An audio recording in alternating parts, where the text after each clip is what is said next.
Hey guys, welcome to Khong Driving. This is the Mazda 3 and the 2024 iteration of the Mazda 3 comes with full ADAS features. So you get your collision warning and mitigation, your blind spot monitor, your lane departure warning, lane keep, rear cross traffic alert, and also the dynamic radar cruise control. This is a C-segment sedan with a wheelbase of 2725 mm, an overall length of 4660 mm, a height of 1440, pretty low, and an overall width of 1795 mm. So cars in this category would be the Honda Civic and also the Corolla Altis. So looking at this car and knowing who the competitors are, who do you think would be the buyers of this very nice looking sedan? So to me, looking at this very nice face and a very conventional look, I think this will attract people who have stable jobs and who are stable people. So if you drive this car, that is the impression you would give to the people who see you in it. So to me, a car is actually an extension of your personality. So this car most likely would appeal to those who are very rational, who are very calm, and good for working in the office. So this is a very good executive car, yeah? So being a good executive car is not the end of it all. People also want to buy a car that they can enjoy driving. And so the Jinba E-Tai philosophy of this Mazda, coupled with the engineering zoom zoom, because Mazda believes that people like to go zoom zoom, and it starts from the time you're a kid. You want to go zoom zoom, and in order for this zoom zoom to happen, the enjoyment of driving, they also have Jinba E-Tai where they line up everything, your instrumentation, your seats and your steering and your pedals are all in one line, and your visibility is good and the driving feel is good. So that's why they have designed the Sky Active engine, which is in this car, 162 horsepower and 213 Newton meters of torque. So it gives it a very good balance between power and also fuel economy. Whilst you can have a car that's very, very powerful, you also need a car that gives you a reasonable cost of running. So the fuel consumption for a Sky Active engine, especially this 2-liter Sky Active, running a very high compression, I think it's about 14:1 or 13:1, and this lends itself for very good power and fuel consumption at the same time. Being short on 18-inch wheels also helps it. We have McPherson struts in the front and also big brakes, so you get ventilated discs in the front, and at the back you also get solid discs, not ventilated, and it's a very clever torsion beam system. And of course, if you watch our Genting hill climb, yes, we are in Genting now, we have finished the hill climb, so make sure you watch that video and you'll see just how well this car handles. So overall height of 1440 gives the car a very sleek outline, and of course the wheelbase 2725 allows the passenger compartment to be maximized for space. So it's very well done, and up here you have a sunroof. So moving to the back, you have very nice and neat looking back, and you can actually see some of the sporty looking cars or some of the sportier cars look somewhat like this, yeah? So it is not like one flat expanse, but they sculpture it and contour it so it looks good. You have a twin exhaust at the back.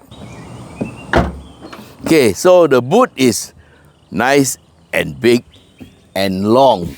Yeah, so with this boot you can actually put, I believe, 4 golf bags can go in that way. And most important thing today is people want to know, got spare tire or not? Yes, it does. This is a space saver and the tools are neatly placed there for you. And I think they also come with inflation pump. So over here you have also the release, boot release, in case you need to put in long items. There's a 60-40 split. So you can actually pull on this, and you have to, of course, you have to go in and push the seat down, but it's a release from here, and here there is, it has a lining here. A lot of car makers stinge on this. This is the Mazda Skyactiv 2-liter engine that runs higher compression ratio than normal. You have direct injection and very good engine power, 162 horsepower, 230 Newton meters of torque, drive by wire. And you can see the engine compartment is big enough, and a lot of aluminum is used to keep the weight down. The intake is here, and it's actually just underneath the grille here, and so you know you can pass through small flash floods without too much problem. So if you look at the construction of the body, this is the new way of building cars. All the strength is in the inner body, and Mazda was one of the earliest to adopt this. And also they have the parts where they actually lighten the weight, by reducing the unnecessary metal. And also to note here, there is a brace that is welded across from there to here and is hidden inside here, and that helps to keep the top structure more rigid. And you can see here the inlet is here and exhaust is at the back. The reasoning for this is the exhaust coming out from the back allows the engine to be lower, because if you had the exhaust at the front and it goes underneath the engine, then the engine has to be higher. So in the old days, they always put the exhaust in front here because they said that this would give the engine better cooling because of the air from the outside that helps to cool the exhaust. But they have found that keeping the engine low has more benefit than keeping the exhaust in the front. And so there's nothing that cannot be solved by some good heat insulation. So you have insulation on the exhaust, and you also have insulation on the firewall. So you start it with the push button, and steering wheel is nice, about 13 inches, so it's just nice. And of course for Jinba Itai, you will find that the center of the seat, center of the steering, and the center of the pedals is all in one straight line. So when you drive, it is straight ahead. You're not sitting like this or like this. And of course for Jinba Itai to be as one with the car, you also have adjustment for the steering. Of course it's mechanical because you adjust your steering like once and it stays like that forever. So instrumentation is very, very sporty. Analog meters, speedometer in the center, and your rev counter on the left, and of course pedal shifters. Really nice, very easy to use. And then you have your steering wheel buttons. This car is Android and Apple CarPlay friendly. In terms of dashboard, first of all, you get a heads-up display, which is good. Of course, the sunroof is here, allows light to come in. The driver's cockpit, driver's instrumentation is all here, including the aircon louvers, and of course your signal and your light switches. Then you have an infotainment screen here. Dashboard is very nice, sculptured. You have soft touch, and stitching. Then your aircon louvers are here. Your aircon climatic control switches are here. You can sync the two of them, or you can have individual controls. So down here you have a phone charger. Yes, it's a wireless charger. Good. And your cup holders. You have your driving mode here, sport or normal. Then you have an electronic handbrake, and this is your auto hold. Auto hold, as you know, when you drive on you come to a traffic light, if your auto hold is on, after you have braked the car to a stop, you can take your foot off the brake. The car will hold on a slope indefinitely. Then you have the little Tweedledum control here that controls all the things on the screen. And for those who are not so tech savvy, there is a volume switch here for you to turn down the volume of the radio. Seats are very nice. They have a detachable headrest and also the contoured seats with the side supports here. Very good for driving. I had a good driving experience up the mountain. It held my body in the seat very well. Yeah.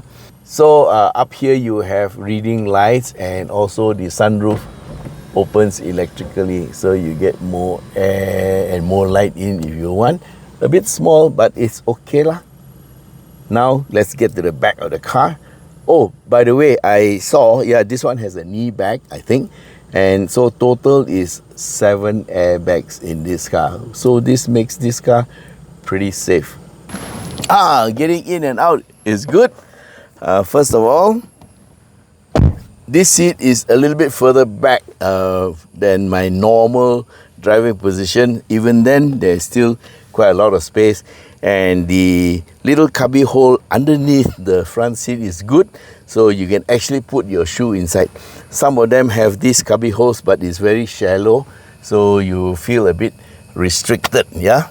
So in terms of seating, it is made for 3. But again, for most cars in the C, D and even the E category, they are actually best if you sit 2 people. So, important thing for seats is actually the thigh support. Some car makers make it look like there's a lot of space. You know why? Because they cut the seat shorter. Okay, so it looks like there's a lot of space. But when you sit inside, you don't have the thigh support. So this thigh support is okay lah, not the best, but still better than those that have actually very short seats. In the center, we have a center armrest with 2 drink holders, and that's about it. Okay, ISOFIX seats for you if you have a child to carry in the car. So it's good to use car seats. Headroom, 1 fist. Okay, so this is a C segment car after all. Alright, so we're going to drive a little bit on the highway and see how it feels. Speed limit is 90 and we're going at the speed limit. We have a 6-speed automatic gearbox, which is something that a lot of people like. Some people like CVT, some people like auto transmissions, and this auto transmission is a very good transmission by Mazda. It has lock-up clutches in all gears, so from as low as 8 kilometers per hour onwards, the gearbox feels almost like a manual because there is literally no slip. And road noise is very normal. We are a little bit above the speed limit. Okay, we slow down a bit, and at this speed you don't hear anything except the tire noise, and the tire noise will change according to the surface. So when there's a surface change, then the noise will be a bit softer. So this tarmac has been here quite a while, so older tarmac means a noisier road. Okay, there's a bit of new tarmac in the front, so I'm going to move over to the left, and you can hear immediately there's a change in the road noise. Okay, in terms of comfort, this car is set up as a family sedan, so the suspension is just nice and on the firm side of comfortable. So credit must be given to Mazda engineers who believe in the zoom philosophy. So every car must feel nice to drive, and so they build a lot of things into the car which they seldom talk about, but it's worth looking at. Like for example, the organ pedal type of accelerator, and the way they make the graduations makes it very nice to drive, so you can actually modulate the throttle very well. Then they, of course, they have the Jimba Itai philosophy, where you want to drive, you want to be as one with the car. And if you look at the center of the seat, through the center of the wheel, through the center of the pedals, you'll find they're all in a straight line. So you don't have to sit on one side and drive the car, you know. So this is part of the Jimba Itai. Even the design of the seats is built to hold you firmly in your driving position. And of course, it has adjustable steering and adjustable seat. The driver gets electrically adjustable seats, and the co-driver gets mechanical. Yeah, so it's a very well appointed car. And of course, this 2004 model comes with the full ADAS. You have your collision mitigation and warning, then you have a lane departure warning and lane keep, and also it has the Mazda radar cruise control and blind spot monitor, RCTA at the back, and a few other things like driver drowsiness and all that is all there. So on 18-inch wheels, McPherson's thrust in the front, and a very clever torsion beam system at the back helps to keep the car in good order and also in good behavior on the road. So of course, torsion beams have come very far in comparison to the old days. Yeah, so there are actually some very good cars that run on torsion beams, and they are actually very, very fast. So Mazda has done a very good job with this torsion beam. We have driven and talked about this torsion beam setup before, and today we will just verify it again on the slope. Okay, so in terms of creature comforts, I think the car is pretty good.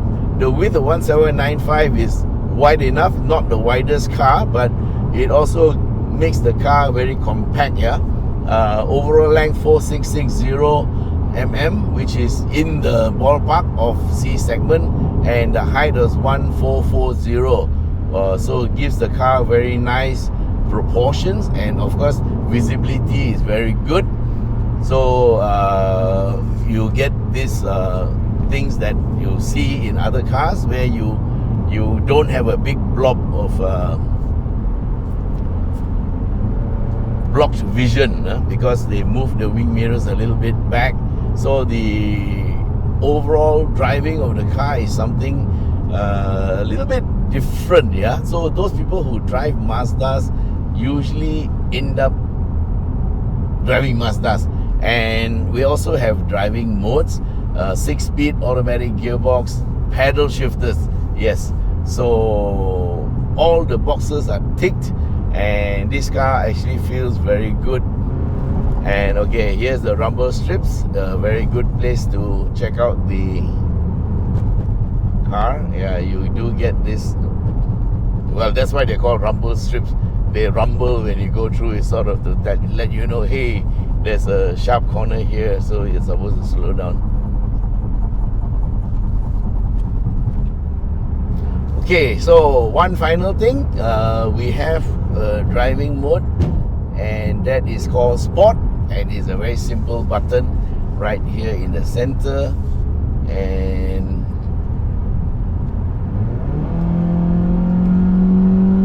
the moment you turn on the switch, the exhaust note changes, the urgency of the engine changes. So this is really a sports tuning by Mazda. Of course, it only affects the throttle and the transmission change points, yeah, and also the amount of power that the engine is allowed to develop. That's the end of our road drive. Hope you liked it. Alright guys, so that's our very quick walk around for this Mazda 3. We also have a small driving section which you can look at to see how the car actually sounds and feels while driving at normal speeds. And this is the high spec 2.0, and it retails at 166,059 ringgit. There's also one or two lower spec variants, and they are a little bit more affordable.